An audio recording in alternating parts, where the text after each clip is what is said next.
اہل حدیث کی جماعت کے بارے میں اہل حدیث اگر ہیں تو بالکل سناکھوں پر، لیکن یہ شرط ہے کہ وہ اہل حدیث ہوں۔ بہت سارے میرے بھائی ہیں جو حدیث کا ترجمہ بھی نہیں جانتے۔ مفت میں دعوے کرنے سے بات نہیں بنتی۔ اگر صحیح معنی میں اہل حدیث، کون مسلمان ہے جو اہل حدیث نہیں ہے؟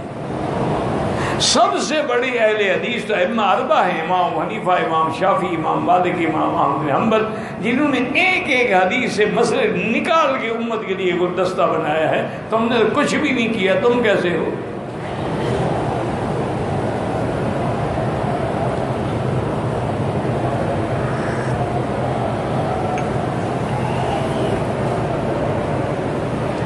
بہرحال اگر کوئی آدمی ائمہ اربعہ کو برا کہتا ہے تو اس کے پیچھے نماز نہیں پڑھنی چاہیے۔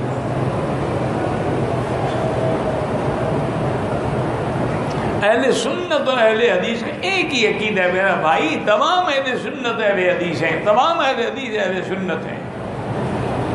یہ تو فروعی مسائل میں اختلاف ہے جس کو ہم نے بالکل جنگ بنا دیا۔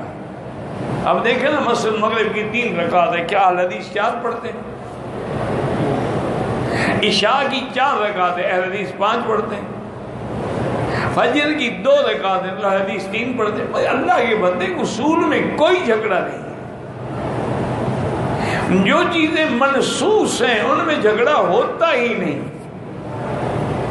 اختلاف وہاں ہوتا ہے جہاں منسوس نہ ہو، اجتہاد ہو، تو مجتہد میں لازمی اختلاف ہوگا۔ ایک مجتہد کا ایک اجتہاد ہے، دوسرے کا ایک اجتہاد ہے، اور یہ اختلاف جو ہے علمی ہوتا ہے، کسی بغض کی وجہ سے نہیں ہوتا۔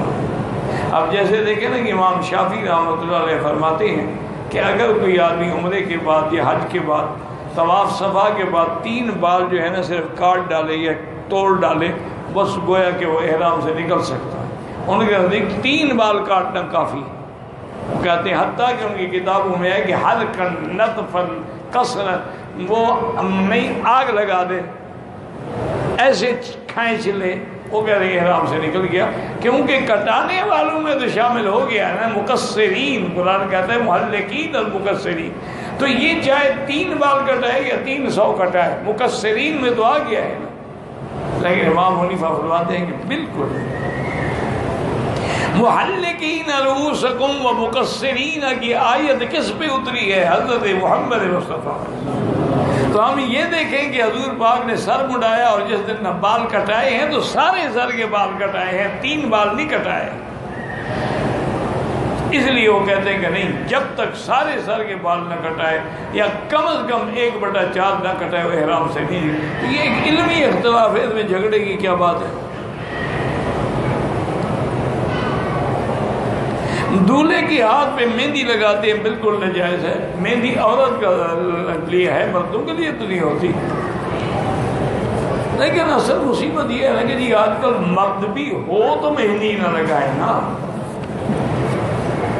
وہ تو عورتوں سے بھی بدتر ہیں، بالے پہنتے ہیں، گلے میں چین پہنتے ہیں، بال اسی طرح رکھتے ہیں، کپڑے وہی پہنتے ہیں، چلنے کا انداز وہی زنانہ ہوتا ہے، وہ تو بالکل مخنث لگتے ہیں جیسے ہیجڑے ہوئے۔